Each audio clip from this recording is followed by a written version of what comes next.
शुक्लाम्बरधरं विष्णुं शशिवर्णं चतुर्भुजं प्रसन्नवदनं ध्यायेत् सर्वविघ्नोपशान्तये।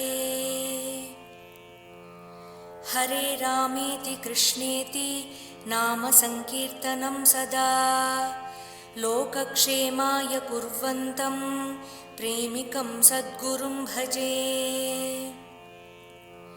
देवदेव जगन्नाथा पुण्यश्रवणकीर्तना सप्ताहश्रवणं देवा सफलं कुरु सर्वदा।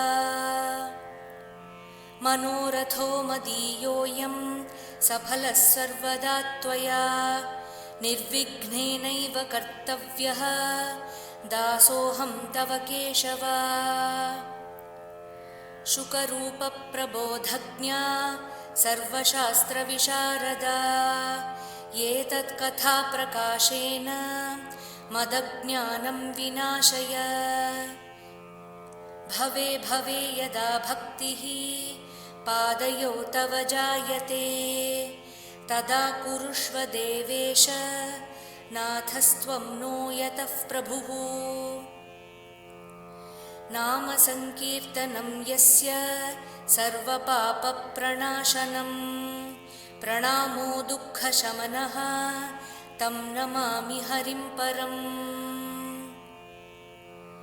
संसारसागरं मग्ने दीनं मां करुणानिधे कर्मग्राहगृहीताङ्गं मामुद्धर भवार्णवात्।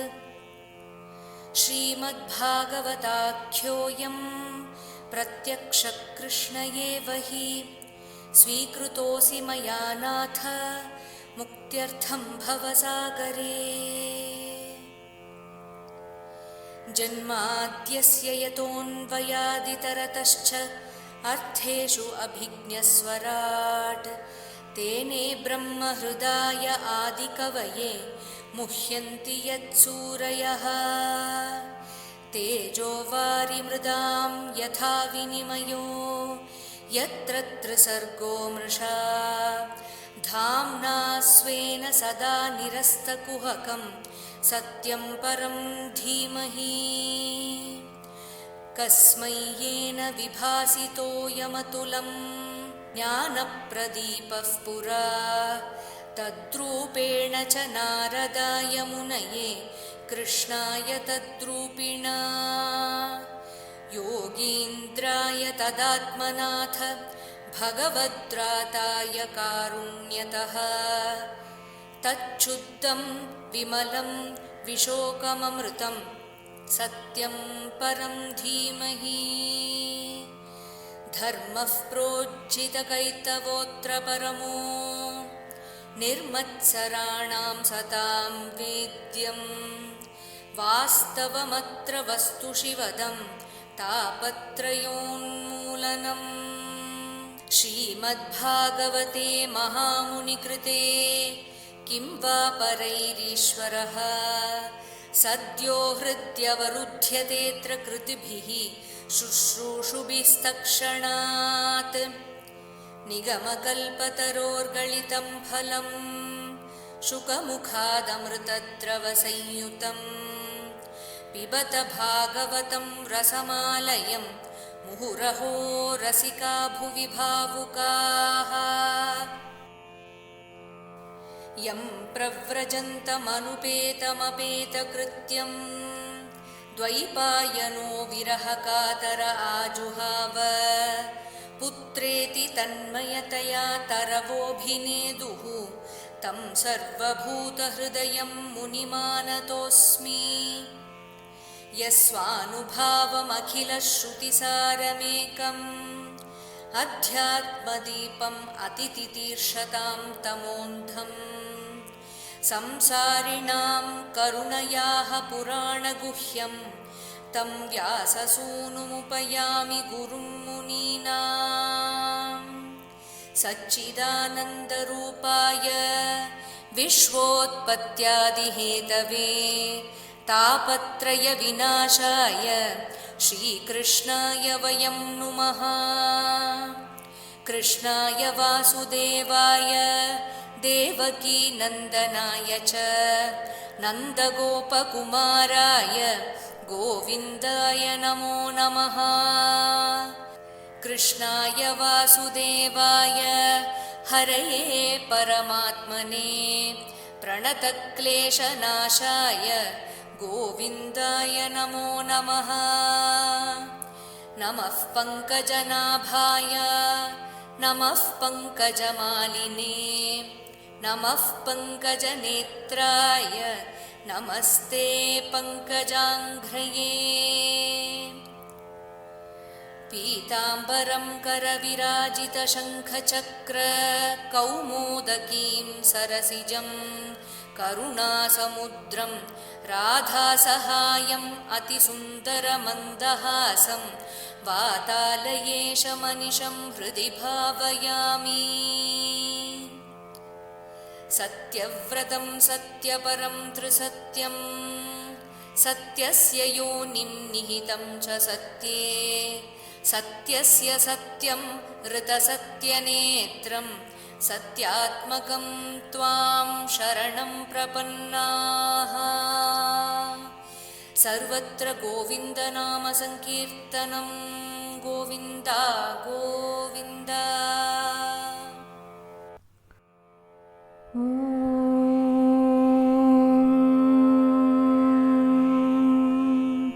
अथ श्रीमद्भागवते तृतीयस्कन्धे चतुर्दशोऽध्यायः। श्रीशुक उवाच निशम्य कौशारविणा उपवर्णितां हरेः कथां कारणसूकरात्मनः पुनः स पप्रच्छ तम् उद्यत अञ्जलिः न च अतितृप्तः विदुरः धृतव्रतः। विदुर उवाच तेन एव तु मुनिश्रेष्ठ हरिणा यज्ञमूर्तिना आदिदैत्यः हिरण्याक्षः हत इति अनुशुश्रुम। तस्य च उद्धरतः क्षोणीं स्वदंष्ट्र अग्रेण लीलया दैत्यराज्यस्य च ब्रह्मन् कस्माद् हेतोः अभूत् मृधः। मैत्रेय उवाच साधुवीर त्वया पृष्टम् अवतारकथां हरेः यत्त्वं पृच्छसि मर्त्यानां मृत्युपाश विशातनीं यया उत्तानपदः पुत्रः मुनिना गीतया अर्भकः मृत्योः कृत्वा एव मूर्ध्नि अङ्घ्रिम् आरुरोह हरेः पदम्। अथ अत्र अपि इतिहासः अयं श्रुतो मे वर्णितः पुरा ब्रह्मणा देवदेवेन देवानाम् अनुपृच्छतां दितिः दाक्षायणी क्षत्तः मारीचं कश्यपं पतिम् अपत्यकामा चकमे सन्ध्यायां हृच्छय अर्दिता इष्ट्वा अग्निजिह्वं पयसा पुरुषं यजुषां पतिं निम्लोचति अर्क आसीनम् अग्नि अगारे समाहितं। दितिरुवाच येष मां त्वत्कृते विद्वन् काम आत्तशरासनः दुनोति दीनां विक्रम्य रम्भाम् इव मतङ्गजः तद्भवान् दह्यमानायां सपत्नीनां समृद्धिभिः प्रजावतीनां भद्रं ते मयि आयुङ्क्ताम् अनुग्रहम् भर्तरि आप्त उरुमानानां लोकान् आविशते यशः पतिः भवद्विधः यासां प्रजया ननु जायते पुरा पिता नो भगवान् दक्षः दुहितृवत्सलः कं वृणीत वरं वत्स इति अपृच्छत नः पृथक् स विदित्वा आत्मजानां नः भावं सन्तानभावनः 13 अददात् तासां याः ते शीलम् अनुव्रताः अथ मे कुरु कल्याण कामं कञ्जविलोचन आर्ता उपसर्पणं भूमन् अमोघं हि महीयसी इति तां वीरमारीचः कृपणां बहुभाषिणीं प्रत्याह अनुनयन् वाचा प्रवृद्ध अनङ्गकश्मलां येष ते अहं विधास्यामि प्रियं भीरु यद् इच्छसि तस्याः कामं न कः कुर्यात् सिद्धिः त्रैवर्गिकी यतः सर्व आश्रमान् उपादाय स्व आश्रमेण कलत्रवान् व्यसन अर्णवम् अत्येति जलयानैः यथा अर्णवम् याम आहुः आत्मनः हि अर्धं श्रेयः कामस्य मानिनी यस्यां स्वधुरम् अध्यस्य पुमांश्चरति विज्वरः याम आश्रित्य इन्द्रिय अरातीन् दुर्जयान् इतर आश्रमैः वयं जयेम हेलाभिः दस्यून् दुर्गपतिः यथा न वयं प्रभवः तां त्वाम् अनुकर्तुं गृहेश्वरी अपि आयुषा वा कार्त्स्न्येन ये च अन्ये गुणगृध्नवः अथा अपि कामम् एतं ते प्रजात्यै करवाणि अलम् यथा मां न अतिवोचन्ति मुहूर्तं प्रतिपालय एषा घोरतमा वेला घोराणां घोरदर्शना चरन्ति यस्यां भूतानि भूतेश अनुचराणि ह एतस्यां साध्वी सन्ध्यायां भगवान् भूतभावनः परीतः भूतपर्षद्भिः वृषेण अटति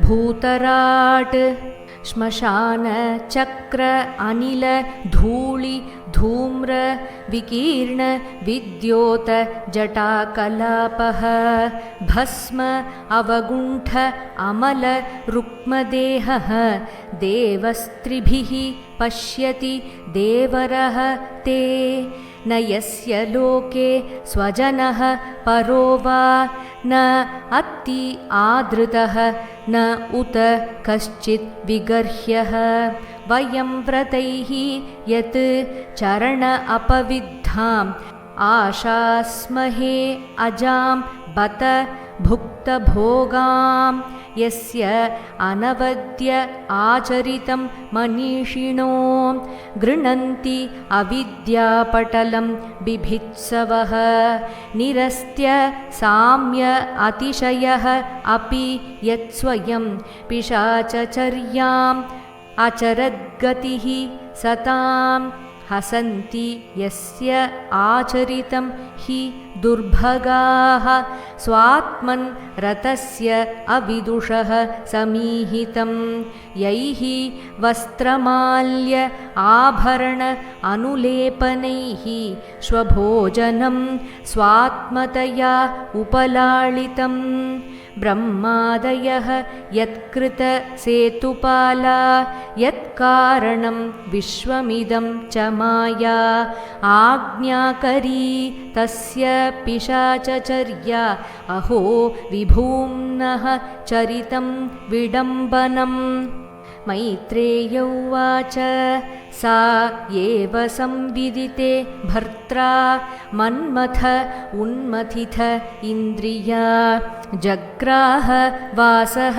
ब्रह्मर्षेः वृषली इव गतत्रपा स विदित्वा अथ भार्यायाः तं निर्बन्धं विकर्मणि नत्वा दिष्टाय रहसि तया अथ उपविवेशः अथ उपस्पृश्य सलिलं प्राणान् आयम्य वाग्यतः ध्यायन् जजाप विरजं ब्रह्मज्योतिः सनातनं दितिः तु व्रीडिता तेन कर्म अवध्येन भारत उपसंगम्य विप्रर्षिम् अधोमुखी अभ्यभाषत दितिरुवाच मामे गर्भम् इमं ब्रह्मन् भूतानां ऋषभो वधीत् रुद्रः पतिः हि भूतानां यस्य अकरवम् अंहसं नमो रुद्राय महते देवाय उग्राय मीडुषे शिवाय न्यस्तदण्डाय धृतदण्डाय मन्यवे स नः प्रसीदतां भामो भगवान् उरु अनुग्रहः व्याधस्य अपि अनुकम्प्यानां स्त्रीणां देवः सतीपतिः मैत्रेय उवाच स्वसर्गस्य आशिषं लोक्याम् आशासानां प्रवेपतीं निवृत्त सन्ध्या नियमः भार्याम् आह प्रजापतिः कश्यप उवाच अप्राययत्यात् आत्मनः ते दोषात् मौहूर्तिकाद् उत मत् निदेश अतिचारेण देवानां च अतिहेळनात् भविष्यतः तव अभद्रौ अभद्रे जाठराधमौ लोकान् सपालान् स्त्रीन् चण्डी मुहुः आक्रन्दयिष्यतः प्राणिनां हन्यमानानां दीनानाम् अकृतागसां स्त्रीणां निगृह्यमाणानां कोपितेषु महात्मसु तदा विश्वेश्वरः क्रुद्धो भगवान् लोकभावनः हनिष्यति अवतीर्य असौ यथा अद्रीन् शतपर्वधृक् दितिरुवाच वधं भगवता साक्षाद् सुनाभ उदारबाहुना आशासे पुत्रयोः मह्यं मा क्रुद्धाद् ब्राह्मणाद् विभो न ब्रह्मदण्डदग्धस्य न भूतभयदस्य च नारकाः च अनुगृह्णन्ति यां यां योनिम् असौ गतः कश्यप उवाच कृतशोक अनुतापेन सद्यः प्रति अवमर्शनात् भगवती उरुमानाच्च भवे मयि अपि च आदरात् पुत्रस्य एव तु पुत्राणां भविता एकः सतां मतः गास्यन्ति यद् यशः शुद्धं भगवत् यशसा समं योगैः हेम इव दुर्वर्णं भावयिष्यन्ति साधवः निर्वैरादिभिः आत्मानं यत् शीलम् अनुवर्तितुं यत्प्रसादाद् इदं विश्वं प्रसीदति यद् आत्मकं स स्वदृग् भगवान् यस्य तोष्यते अनन्यया दृशा स वै महाभागवतो महात्मा महानुभावो महतां महिष्टः प्रवृद्धभक्त्या हि अनुभावित आशये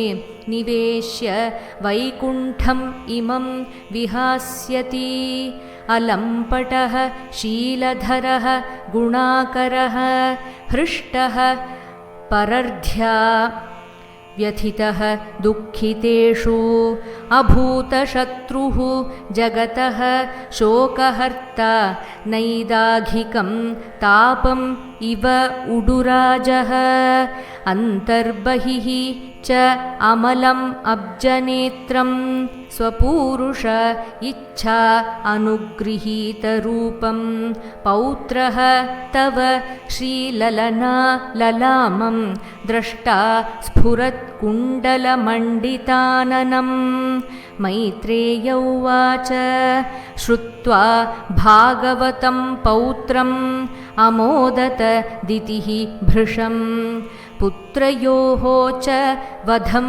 कृष्णाद् विदित्वा आसीत् महामनाः इति श्रीमद्भागवते महापुराणे पारमहंस्यां संहितायां तृतीयस्कन्धे दितिकश्यपसंवादे नाम चतुर्दशोऽध्यायः। श्रीहरये नमः श्रीहरये नमः श्रीहरये नमः। सर्वत्र गोविन्दनामसङ्कीर्तनं गोविन्द गोविन्द।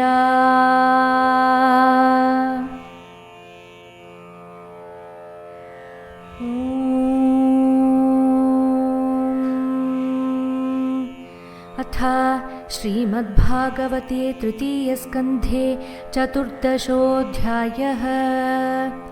श्रीशुक उवाच निशम्य कौशारविणोपवर्णितां हरे कथां कारणसूकरात्मनः पुनः स पप्रच्छ तमुद्यताञ्जलिः न चातितृप्तो विदुरो धृतव्रतः। विदुर उवाच तेनैव तु मुनिश्रेष्ठ हरिणा यज्ञमूर्तिना आदिदैत्यो हिरण्याक्षो हत इत्यनुशुश्रुम तस्य चोद्धरतः क्षोणीं स्वदंष्ट्राग्रेण लीलया दैत्यराजस्य च ब्रह्मन् कस्माद्धेतोरभून्मृधः। मैत्रेय उवाच साधुवीर त्वया पृष्टम् अवतारकथां हरेः यत्त्वं पृच्छसि मर्त्यानां मृत्युपाशविशातनीं ययोत्तानपदः पुत्रो मुनिना गीतयार्भकः मृत्यो कृत्वैव मूर्ध्न्यङ्घ्रिमारुरोह हरेः पदम्। अथात्रापीतिहासोऽयं श्रुतो मे वर्णितः पुरा ब्रह्मणा देवदेवेन देवानामनुपृच्छतां दितिर्दाक्षायणी क्षत्तर्मारीचं कश्यपं पतिम् अपत्यकामाचकमे सन्ध्यायां हृच्छयार्दिता इष्ट्वाग्निजिह्वं पयसा पुरुषं यजुषां पतिं निम्लोचयत्यर्क आसीनम् अग्न्यगारे समाहितम्। दितिरुवाच येष मां त्वत्कृते विद्वन् कामात्तशरासनः दुनोति दीनां विक्रम्य रम्भामिव मतङ्गजः तद्भवान् दह्यमानायां सपत्नीनां समृद्धिभिः प्रजावतीनां भद्रं ते मय्यायुङ्क्तामनुग्रहं भर्तर्याप्तोरुमानानां लोकानाविशते यशः पतिर्भवाद्विधो यासां प्रजया ननु जायते पुरा पिता नो भगवान् दक्षो दुहितृवत्सलः कं वृणीत वरं वत्स इत्यपृच्छत नः पृथक् स विदित्वात्मजानाम्नो भावं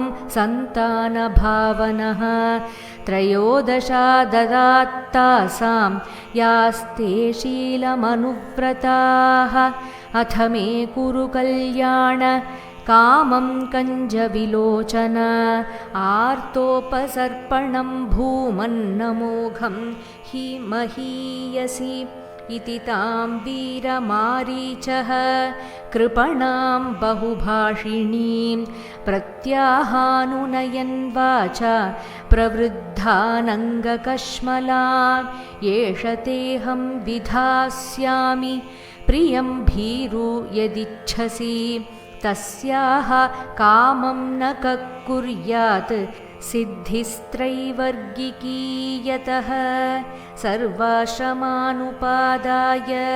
स्वाश्रमेण कलत्रवान् व्यसनार्णवमत्येति जलयानैर्यथार्णवम् यामाहुरात्मनो ह्यर्थं श्रेयस्कामस्य मानिनी यस्यां स्वधुरमद्यस्य पुमांश्चरति विज्वरः यामाश्रित्येन्द्रियारातीन् दुर्जयानितराश्रमैः वयं जयेम हेलाभिर्दस्यून् दुर्गपतिर्यथा न वयं प्रभवस्तां त्वां अनुकर्तुं गृहेश्वरि अप्यायुषा वा कार्त्स्न्येन ये चान्ये गुणगृध्नवः अथापि काममेतं ते प्रजात्यैकरवाण्यलं यथा मां नातिवोचन्ति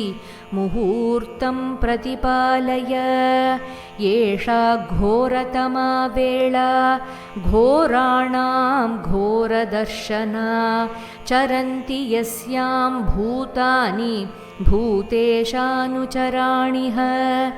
एतस्यां साध्विसन्ध्यायां भगवान् भूतभावनः परीतो भूतपर्षद्भिर्वृषेणाठति भूतराट् श्मशानचक्रानिलधूलिधूम्र विकीर्णविद्योतजटाकलापः भस्मावगुण्ठामलरुक्मदेहो देवस्त्रिभिः पश्यति देवरस्ते न यस्य लोके स्वजनः परो वा नात्यादृतो नोत कश्चिद्विगर्ह्यः वयं व्रतैर्यच्छरणापविद्धाम् आशास्महे जाम्बत भुक्तभोगां यस्यानवद्याचरितं मनीषिणो गृह्णन्त्यविद्यापटलं बिभित्सवः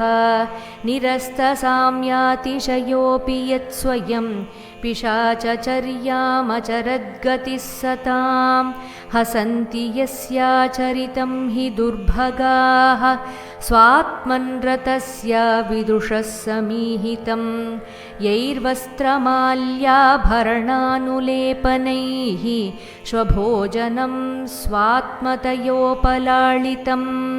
ब्रह्मादयो यत्कृतसेतुपाला यत्कारणं विश्वमिदं च माया आज्ञाकरी तस्य पिशाचचर्या अहो विभूम्नश्चरितं विडम्बनम् मैत्रेय उवाच सैवं संविदिते भर्त्रा मन्मथोन्मथितेन्द्रिया जग्राहवासो ब्रह्मर्षेर्वृषलीव गतत्रपा स विदित्वाथ भार्यायास्तं निर्बन्धं विकर्मणि नत्वादिष्टाय रहसि तयाथोपविवेशः अथोपस्पृश्य सलिलं प्राणानायं यवाग्यतः ध्यायन् जजापविरजं ब्रह्मज्योतिः सनातनं दितिस्तु व्रीडिता तेन कर्मावद्येन भारत उपसङ्गम्य विप्रर्षि मधो मुख्यभ्यभाषत दितिरुवाच मामे गर्भमिमं ब्रह्मन् भूतानां वृषभोऽवधीत् रुद्रः पतिर्हि भूतानां यस्याकरवमंहसं नमो रुद्राय महते देवायोग्राय मीढुषे शिवाय न्यस्तदण्डाय धृतदण्डाय मन्यवे स नः प्रसीदतां भामो भगवानुर्वनुग्रहः व्याधस्याप्यनुकम्प्यानां स्त्रीणां देवः सतीपतिः मैत्रेय उवाच स्वसर्गस्याशिषं लोक्यामाशासानां प्रवेपतीं निवृत्तसन्ध्यानियमो भार्यामाह प्रजापतिः कश्यप उवाच अप्रायत्यादात्मनस्ते दोषान्मौहूर्तिकादुत तन्निदेशातिचारेण